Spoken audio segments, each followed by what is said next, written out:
Muito boa noite a todos. Nossa live do blog do Pontes.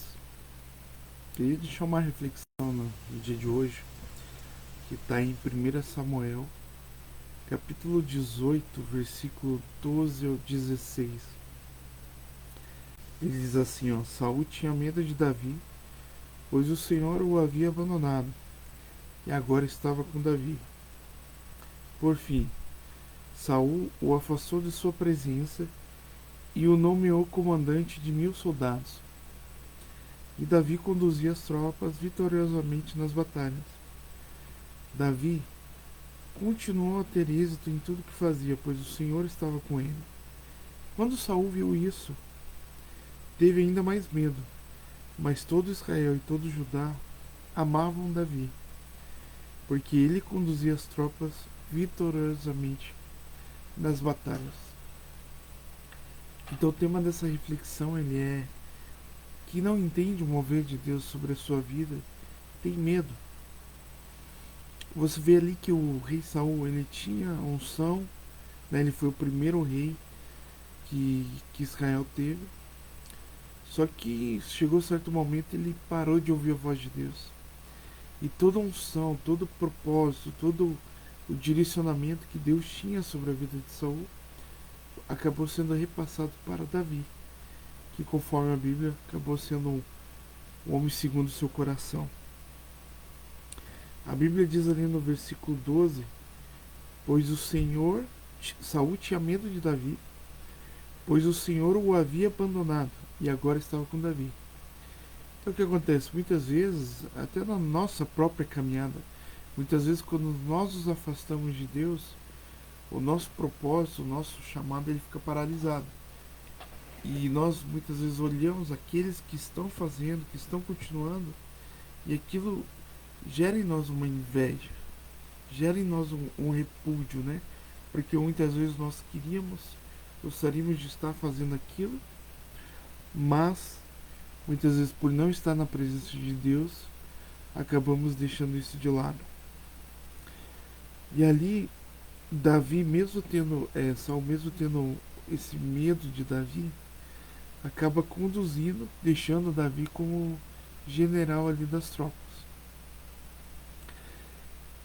Ali, a Bíblia diz no versículo 14, diz: Davi continuou a ter êxito em tudo que fazia, pois o Senhor estava com ele. Então a grande sacada de Davi não era a capacidade pessoal que ele tinha de conduzir batalhas, apesar de ser um grande conquistador. Mas a palavra diz explicitamente que Davi continuou a ter êxito em tudo que fazia, pois o Senhor estava com ele. A gente pode tirar uma grande lição ali. As pessoas podem ter medo do chamado de Deus na nossa vida, mas o que nós não podemos deixar de ter é Deus sendo o condutor do nosso chamado. Deus ele tem que ser o guia, o direcionador. E ali no versículo 15 diz assim, quando Saul viu isso, teve ainda mais medo, porque fidelidade assusta as pessoas. Fidelidade indigna quem não quer andar com Deus. Porque muitas vezes nós, na nossa vida, a gente coloca desculpas. Eu não vou prosseguir, eu não vou ser fiel a Deus por esse motivo. E quando a gente vê outra pessoa que passou pela mesma situação e continuou firme, aquilo acaba gerando em nós um desconforto, né? Porque, poxa, se aquela pessoa estava passando a mesma situação que eu e continuou a permanecer firme, então eu obrigatoriamente tenho que continuar a ser firme. Acabam-se as desculpas. É por isso que quando eu e você tomamos a decisão de continuar firme na presença de Deus, isso se torna um referencial para outras pessoas. Que elas olhem e digam, poxa, essa pessoa estava passando um momento difícil e continua firme, então eu também posso. Nós podemos ser referências. E quando a Bíblia diz ali, no 16, todo Israel e todo Judá amavam a Davi, porque ele conduzia as tropas vitoriosamente nas batalhas. Então a reflexão que eu quero deixar hoje é: qual o medo que você tem colocado na vida das pessoas? Medo no sentido, conforme eu te falei, de Saul. Aqueles que estão longe da presença de Deus.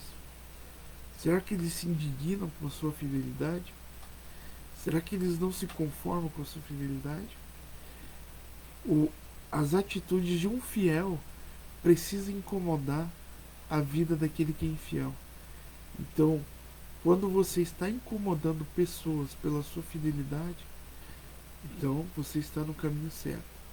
Porque o pecado, ele é confrontado não com o discurso, mas na prática. Porque na palavra, a palavra se perde. Agora, quando é prática, não há como mentir, porque a prática, ela demonstra que é possível. Por exemplo, quando Jesus morreu na cruz sem pecados, ele demonstrou: olha, é possível ser santo, é possível viver em santidade. Ou seja, eu e você não temos nenhuma desculpa. Então, quando nós nos colocamos neste lugar de sermos referenciais, não há desculpas para aqueles que não querem ter um compromisso com Jesus. Deus abençoe, continue firme com Deus e até o próximo devocional Reflexão da Manhã.